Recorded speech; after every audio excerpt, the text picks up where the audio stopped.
श्री सद्गुरु महाराज की जय।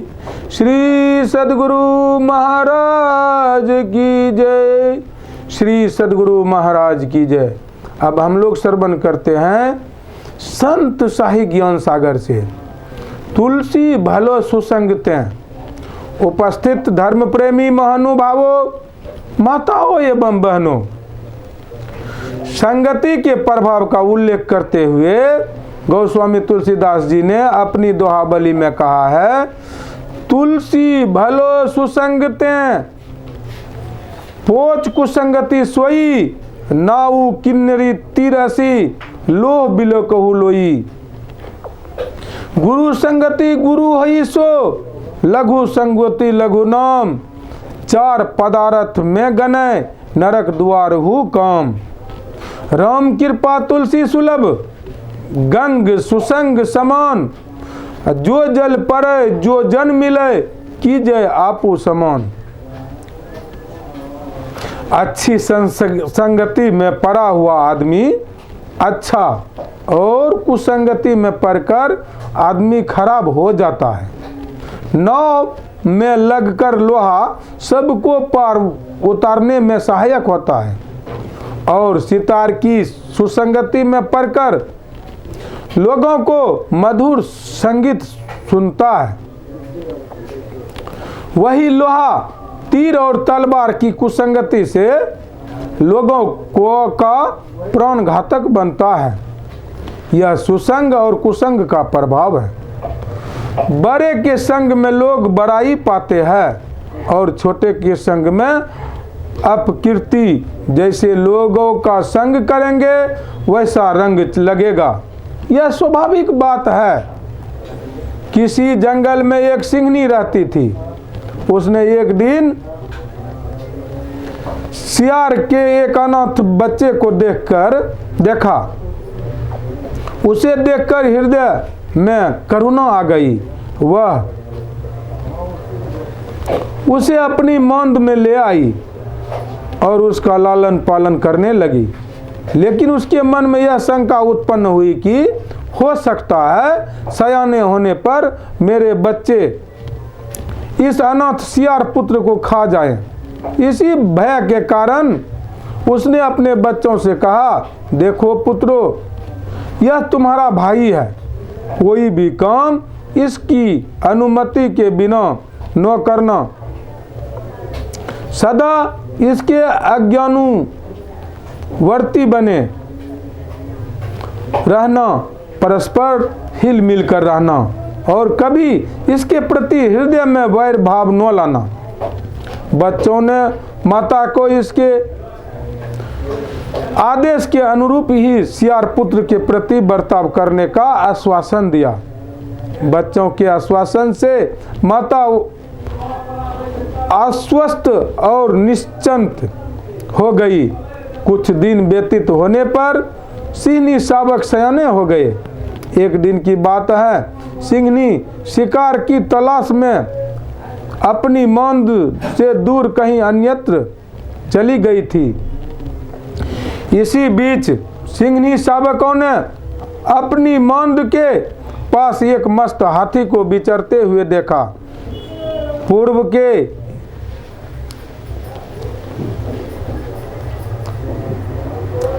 हिंसक संस्कार से प्रेरित होकर वे हाथी को मारकर उसका मांस खाने की इच्छा करने लगे।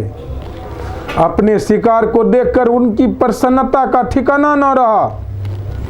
हाथी पर आक्रमण करने के लिए वे लोग घेराबंदी की तैयारी करने लगे।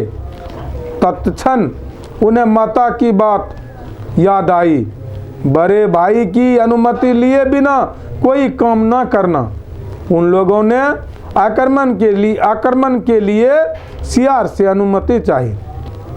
सियार ने का पुरुष की वाणी में भय उत्पन्न करते हुए कहा, नहीं नहीं, ऐसा करने की बात कदापि मत सोचो, बड़ा अनिष्ट हो जाएगा। इस विशाल जानवर का तुम लोग मुकाबला नहीं कर सकोगे। बच्चों ने कहा, बड़े भाई, हम लोग नहीं जानते थे कि आप इतने कमजोर दिल के हैं। हम लोग तो इसे पल भर में धराशायी करने की हिम्मत रखते हैं। पुनः सियार ने कहा, नहीं नहीं, ऐसा मत करो, यह हाथी तुम लोगों को अपनी सूर में लपेट कर मार डालेगा। मेरी आज्ञा का पालन करो, नहीं तो पीछे बुरे परिणाम भोगने पड़ जाएंगे। बड़े भाई की निषेधात्मक वाणी सुनकर बच्चों का उत्साह क्षण भर में जाता रहा। उन लोगों ने बड़ी मुश्किल से अपनी आक्रामक भावना दबा ली। सिंहनी कुछ देर के बाद शिकार करके अपने बच्चे के पास लौटी। बच्चों ने केतुल बस सारी घटना मां से कह सुनाई। सारी बात सुनकर सिंहनी को बहुत दुख हुआ। सोचा, सियार के संग में रहकर मेरे बच्चे भी सियार की तरह ही डरपोक और पुरुषार्थहीन हो जाएंगे। इसमें सिंहत्व प्रस्फुटित नहीं हो पाएगा। यह सोचकर उसने सियार को वहां से भगा दिया और अपने बच्चों से कहा, तुम लोग ने गलती की। अब हाथी के अलावा कोई जानवर नजर आए तो उसे मारने से बाज न आना। कथित कथा क्या ध्वनित करती है। अच्छे संस्कार भी बुरे लोगों की संगति में दब जाते हैं, उभर नहीं पाते। कुसंगति ने किसको नष्ट नहीं किया और सत्संगति से कौन लाभान्वित नहीं हुआ। हानि कुसंग सुसंगति लाहू, लोग कहूँ वेद विदित सब कहूँ। सत्संगति की आवश्यकता क्यों है। सदग्रंथों के पढ़ने से जानने में आता है कि जीवों का गमनागमन होता है। हम लोग चिरकाल से इस भव चक्र में पड़े हुए हैं। हमने अनेक बार शरीरों को धारण किया और छोड़ा। भगवान श्री कृष्ण जी श्रीमद् भगवद गीता अध्याय 2 श्लोक 22 में कहते हैं, वासांसी जीर्णानी यथा विहाय नवनी गृहाति नरो प्राणी तथा शरीरानी विहाय जीर्णान्यानि संयाति नवनी देही। अर्थात जैसे मनुष्य पुराने कपड़े को छोड़कर नए कपड़े को धारण करता है, वैसे ही जीवात्मा पुराने शरीर को छोड़कर दूसरे नए शरीर को ग्रहण करता है। बारंबार जन्म लेना और मरना जीवों के लिए अत्यंत कष्टकारक है। इस महाभय से सब लोग भयभीत हैं, कोई भी भय से रहित नहीं है। इसी महाभय से बचने के लिए सत्संग की अपेक्षा है। रामचरितमानस में गोस्वामी तुलसीदास जी महाराज कहते हैं, बड़े भाग पाई सत्संगा बिनहि प्रयास होहि भव भंगा। सत्संग आवागमन से छूटने का सरल, सुखद और सर्वसुलभ साधन है। सत का संग ही सत्संग है। पंच ज्ञानेंद्रियों के ग्रहण में जो आता है वह सत्य तत्व नहीं है। सत्य तत्व वह है जिसमें कभी परिवर्तन नहीं होता है, नित्य एक सा रहता है, जिसकी धुरी पर अथवा जिसके अस्तित्व पर संसार की गतिशीलता दृष्टिगत होती है। वह सत्य तत्व एकमात्र परमात्मा ही है। सत्य स्वरूप परमात्मा का संग हो जाए तो सरलता पूर्वक भव भंजन हो जाए। यह बात सदग्रंथ और संत मत से अनुमोदित और विचार संगत है। परमात्मा का संग करने के लिए पहले संतों का संग करना होगा। संत के संग करने वाला अपवर्ग की ओर बढ़ेगा।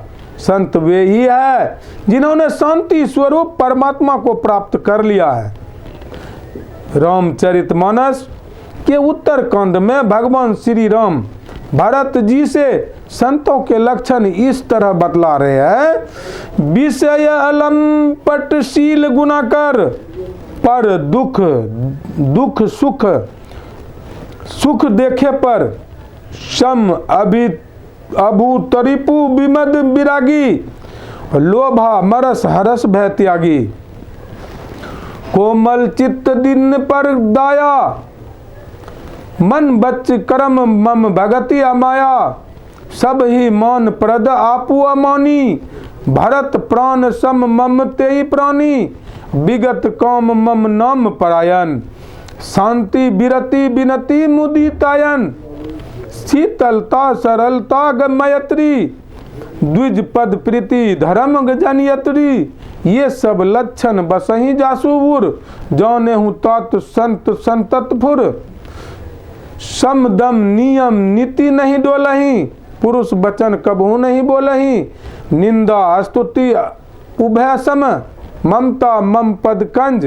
ते सज्जन मन प्राण प्रिय, गुण मंदिर सुख पुंज। ऐसे लक्षण वाले संत के संग में रहकर किसी का उन्हीं के जैसा बन जाना आश्चर्यजनक बात नहीं है।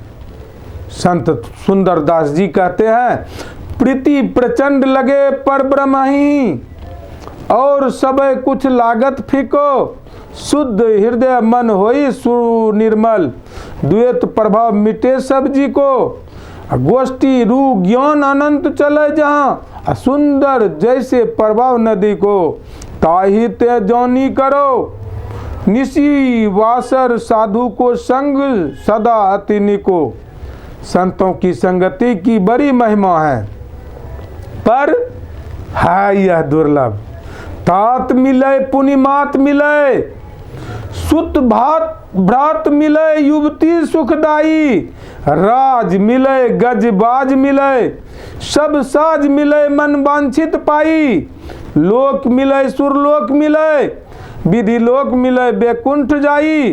सुंदर और मिले सब ही सुख, संत समागम दुर्लभ भाई। संत सदगुरु अपने संगी व शिष्य को अपने स्वदृश ही बना लेते हैं। लो पूंजियों पारस पसनाहूं, पलटी लेत कंचन छुबत होत जग में प्रामाणिये। द्रुम ही कुंजियु चंदन पलटी लगाए बास, आपके समान ताकू शीतलता आनिए। कीट क्यों ज्यों भिरंगही पलटी करत भृंगी, सोऊ उड़ी जाए ताको अचरज नो मानिए। सुंदर कहत यह सगरे प्रसिद्ध बात, सद्य शिष्य पलटे सो सतगुरु जानिए। मनुष्यों के द्वारा ढोई जाती हुई पालकी में बैठकर कपिल मुनि के पास उपदेश श्रवण के लिए जाते हुए राजा रहगन से जर भरत जी ने कहा था, चाहे तुम जितने धार्मिक कृत्य कर लो, पर याद रखो जब तक तुम संतों के चरण धूलि से अपने को नहीं नहलाओगे तब तक तुम्हारा उद्धार नहीं होगा। संत संग अपवर्ग कर, कामी भव कर पंथ। कहा ही संत कवि कोविद, श्रुति पुराण सदग्रंथ। संसारी विषयों के पीछे दौड़ते हैं, वे ज्ञान इंद्रियों के माध्यम से संसार में आसक्त होते हैं। संत ज्ञान इंद्रियों के संग नहीं चलते हैं। जो पश्चिम में है उसे पूर्व में जाकर कोई कैसे प्राप्त कर सकता है। संत संसारियों की उल्टी दिशा में चलते हैं और परमार्थ की तरफ बढ़ते हैं। संतों की शरण जो ग्रहण करेगा वह रास्ते का पता पा सकेगा जिस पर चलकर प्रभु तक जाया जाता है। रास्ता क्या है? रास्ता वह चिन्ह है जिस पर चलकर लोग एक स्थान से दूसरे स्थान तक जाते हैं। संसार में चलने के लिए जहाँ हमारा शरीर रहता है वहीं से चलने का काम होता है। परमात्मा तक चलने के लिए हम जहाँ हैं वहीं से अपने को चलना होगा।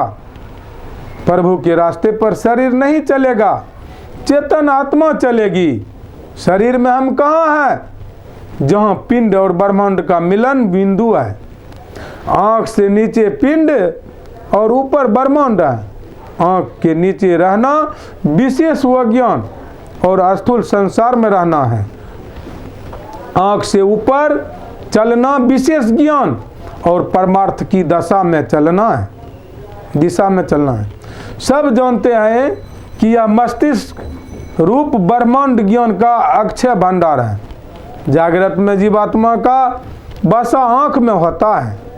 आँख से नीचे उतरकर स्वप्न में जाते हैं तो हमारा ज्ञान जागृत की अपेक्षा घट जाता है।